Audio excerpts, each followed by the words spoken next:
If one night you found yourself standing on a deserted island, surrounded by bodies turned to stone, how would you feel? Sometimes, the faces the world fears the most are often the stories it tells the least. For centuries, humanity has trembled at one name, Medusa. A woman whose gaze alone could turn anyone into stone. People say she was a monster, a curse, death itself. But the real question is, was Medusa truly born a monster? Or did the world rewrite her story so many times that in the end, it simply forgot she was ever human? Death doesn't always arrive holding a sword. Sometimes, it stares back through someone's eyes. And in Medusa's eyes, people saw death, but perhaps no one ever saw the pain hidden behind them. Medusa's story was never an ordinary one. She wasn't born in a quiet village. Her mother was Ceto, and her father, Phorcys, ancient powers of the sea. Ancient sea gods, older than the Olympians themselves. Legend says, beyond the darkest edges of the earth and sea, where the world of man simply faded away, their kingdom began. A realm where the sea never truly found peace, where every night whispered with voices no one could explain, where waves crashed against towering black cliffs like the slow, endless breathing of the ocean itself. And deep beneath those dark waters, enormous shadows would sometimes begin to move, only to vanish again without a trace. But it wasn't the sea alone that called this place home. Something far older lived there, beings no human had ever truly seen. Colossal creatures awakened by the storms, shadows hidden deep inside forgotten caves, revealed only by flashes of lightning, creatures that may have existed long before the gods. And within this forgotten realm, 3 sisters were born, Stheno, Euryale, and Medusa. But from the moment she was born, Medusa was different. Her sisters were immortal. Medusa was not. She was the only one who could die. Perhaps that's why she was also the only one who truly felt. While her sisters welcomed every storm, Medusa found herself staring beyond the horizon, toward the human world, toward distant lights, towards life. For the first time, she felt it. There was something within her that didn't belong to that dark world. She didn't know it then, that the world of humans could be far more cruel than the one she wished to leave behind. But back then, she believed there had to be a place where she truly belonged. A place where people would see her heart before her bloodline. Perhaps that was Medusa's greatest mistake. Time passed, and slowly, those distant lights she had dreamed of for so long finally led her to the temple of Athena. Athena, the goddess of wisdom, strategy, and order. Daughter of Zeus, king of the Olympian gods. In ancient Greece, her temple was more than a place of worship. It stood for order, for honor, for civilization. And perhaps, for Medusa, it was the beginning of a new life. Legend has it, she entered the service of Athena's temple, and for the very first time, she felt she had finally left her past behind.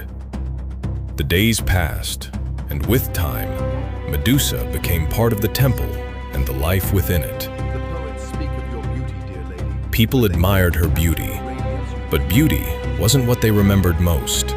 It was her quiet grace, her gentle heart, and her eyes. For the first time, Medusa believed that somewhere she had finally found where she belonged. But some stories, peace is only the silence before the storm. Then one day, the sea grew restless. The waves struck harder than before. Even the wind carried a sense of unease. And on that day, the god of the sea, Poseidon, laid eyes on Medusa. What happened next? Different myths tell different stories.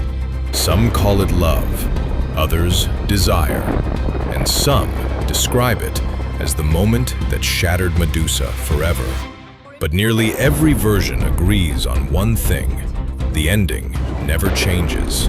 After that day, it was Medusa who was blamed. Inside the very temple where she had finally felt accepted, her world fell apart. Then came Athena's wrath. But it wasn't Poseidon who faced it. It was Medusa. Why? Perhaps even among the gods, power doesn't always stand with justice. That day, Medusa lost far more than her beauty. She lost who she was. Her hair became a nest of venomous snakes. Her skin became the face of fear, and her eyes became a curse.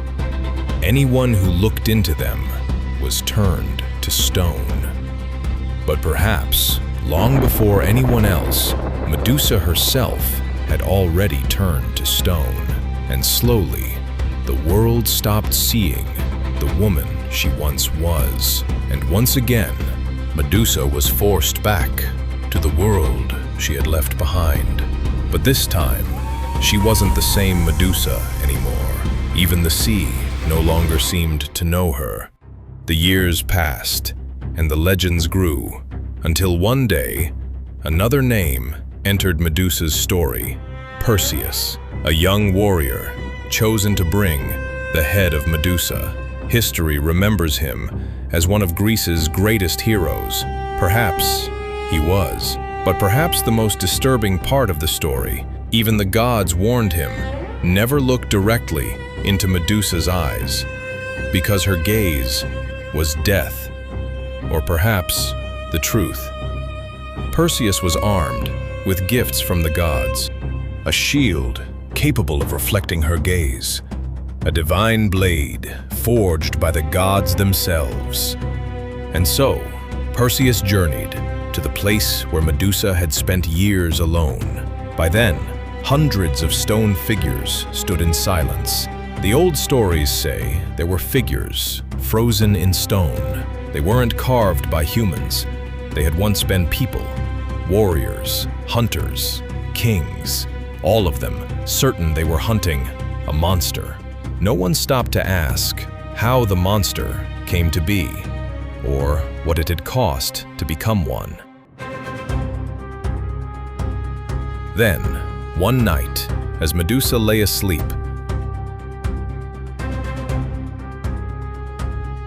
Perseus struck, never meeting her gaze, without ever seeing beyond the monster, without ever knowing who she had once been. That day, Greece celebrated the death of a monster, but perhaps no one heard a broken woman take her last breath. But the legend didn't end there. Even in death, Medusa's power lived on. Her severed head was carried into battles, wielded by kings, until at last it was placed upon Athena's shield, the very goddess who condemned her. Was it an honor or an act of guilt? The myths never tell us, but perhaps the saddest part of Medusa's story was never her death. It was this: the world judged her long before it ever tried to understand her. Perhaps that's why, thousands of years later, Medusa is more than just a Greek myth.